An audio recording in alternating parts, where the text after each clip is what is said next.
Hello, I'm BJ, and in this presentation, I'll show that even though Vitali set is non-measurable in the real number field, the proof by Vitali is flawed. I'll show that Vitali set is measurable in the extended real number system called R that I'm proposing today. Vitali set is a subset of the interval 0 and 1 of real numbers such that for each real number R, there is exactly one number V such that V minus R is a rational number, and is considered as a classic example of Lebesgue non-measurable set, and axiom of choice blamed for this bizarre property. Proof is as follows. Let S sub 1, sub 2, be an enumeration of rational numbers in interval -1 and 1.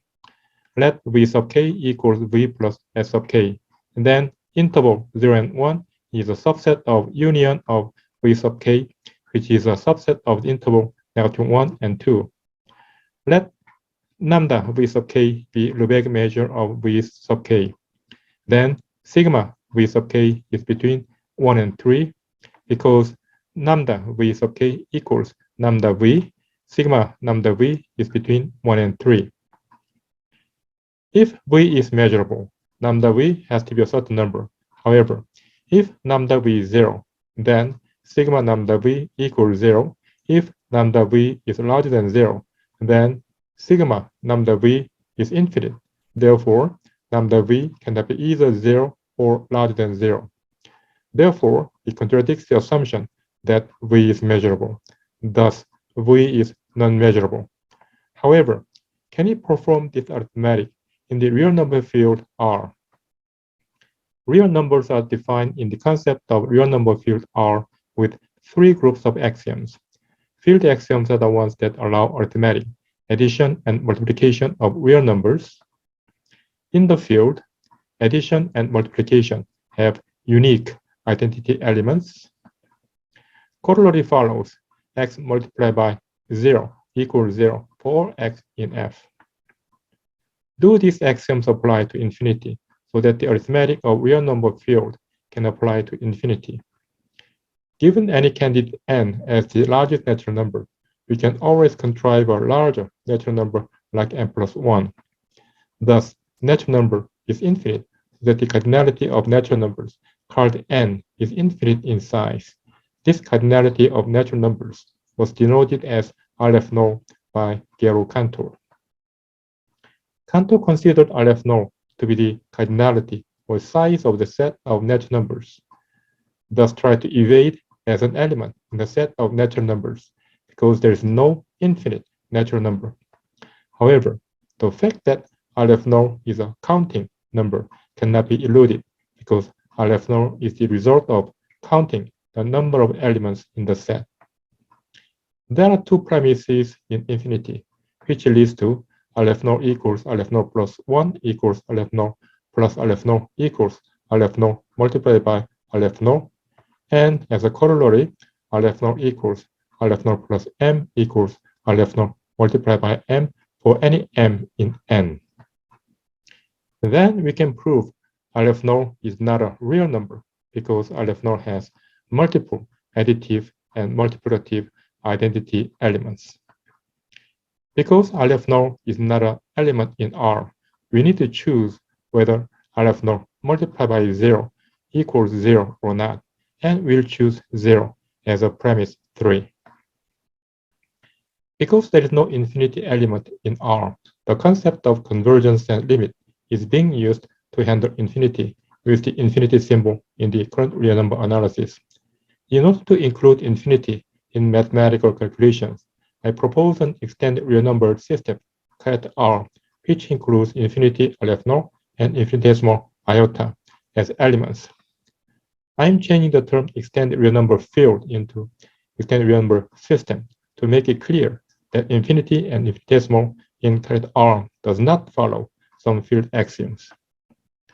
R star in non-standard analysis proposed by Robinson includes infinity and infinitesimal as well.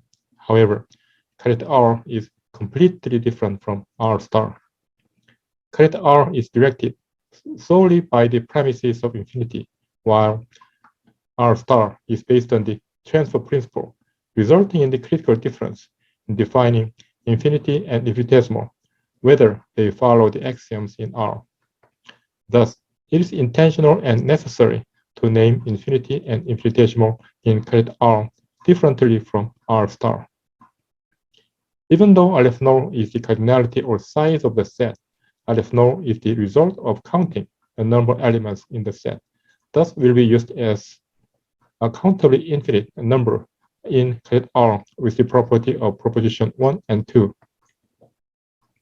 As alifno is an element in caret R, 1 over alifno can be considered in caret R. Iota is defined as 1 over alifno. 1 over alifno in caret R is essentially limit 1 over n in R. In the current real number analysis, limit 1 over n is implied as 0 by the following. Consider an arbitrary small epsilon larger than 0. For any arbitrary small epsilon larger than 0, there is capital N in n satisfying epsilon larger than 1 over n for all n larger than capital N. Because epsilon can be arbitrarily small, 1 over n converges to 0 as a limit. Thus, limit 1 over n equals 0. However, there is no smallest positive real number. Assume there is a smallest positive real number. Then we can always contrive a smaller positive real number.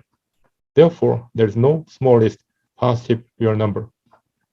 Thus, for any object small epsilon larger than 0, 1 over n can be a smaller positive real number than epsilon. For all n larger than capital N, there is delta larger than 0, which is smaller than 1 over n by proposition 4. Thus, it is reasonable to assume that 1 over n is larger than 0 for all n larger than capital N. If n sub 2 is larger than n sub 1, then 1 over n sub 1 is larger than 1 over n sub 2 for all n sub 1 sub 2 larger than capital N. Thus, if we have the largest n, if 1 over n is larger than 0, then we can prove that 1 over n is larger than 0 for all n larger than capital N. However, there is no largest natural number n. However, alifno is larger than or equal to all n in n, leading to 1 over n is larger than or equal to 1 over alifno, leading to limit 1 over n is larger than or equal to 1 over alifno. If limit 1 over n equals 0, then 1 over alifno equals 0. Then alifno multiplied by 1 over alifno equals alifno multiplied by 0. However, alifno multiplied by 1 over alifno is indeterminate, as will be shown in proposition 6, and alifno multiplied by 0 equals 0 by premise 3. Thus, limit 1 over n is larger than 0. I have two more proofs that iota is larger than 0, which I will present today. Iota is not a real number because iota has multiple additive and multiplicative identity elements. Then iota multiplied by alifno is indeterminate by the following examples, and is in fact between iota and alifno. Thus, arithmetic of infinity and infinitesimal is different from real numbers. Now, back to sigma lambda v. V is generated by picking one number from each subset, which has the number of rational numbers within 0 and 1, which has a length of 1. Thus, lambda v is 1 over number of rational numbers within the interval 0 and 1, which is 1 over alifno, which is iota. Thus, addition of lambda v cannot be done by the field axioms in R because lambda v, which is iota, is not a number in R. Thus, the proof by Vitali is flawed. Infinity in sigma lambda v is the number of rational numbers between the interval -1 and 1, which is alifno. Thus, sigma lambda v is alifno multiplied by iota, which can be calculated by the propositions in caret R, which is indeterminate by proposition 6, and can have a value between 1 and 3. Thus, does not necessarily lead to a contradiction, rejecting the original proof that V is non-measurable by contradiction. V is non-measurable in R because lambda V is not a number in R. Thus, there is no measure for V in R. The proof by Vitali is flawed. Addition of lambda V cannot be done by the field axioms in R as in the proof. However, the reasoning itself that sigma lambda V is between 1 and 3 is sound, supporting lambda V, which is iota, is larger than 0. In a sense, counterintuitive, non-measurable property of Vitali set in R necessitates the concept of correct R with iota, which clears this bizarre property. Because V can be measurable in correct R, the concept of correct R with iota vindicates axiom of choice. This presentation is just part of the new theory of numbers, which is uploaded and posted in this link. Herein, I show that concept and implication of convergence and limit, Cauchy completeness, diagonal argument, or Cantor theorem are all flawed.